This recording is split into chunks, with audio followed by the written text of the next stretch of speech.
13 araw bago ang barangay and SK elections, nagbabala ang COMELEC na kung gaano sila kahigpit sa premature campaign ay ganun din sila sa mga illegal campaign materials at maling panggastos ng mga kandidato.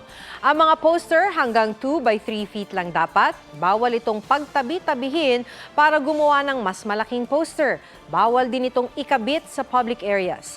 Dapat sa common areas lang o kung pribado man ang lugar ay dapat may permiso sa may-ari. Paalala ng COMELEC, bawal mamigay ng kahit ano sa mga rally. Maaari rin daw bantayan ang mga e-wallet at online banking para hindi ito magamit sa vote buying. Ang kabuuang gasto sa kampanya ng isang kandidato hindi dapat lalagpas sa halagang katumbas ng bilang ng mga botante sa barangay multiplied by 5 pesos.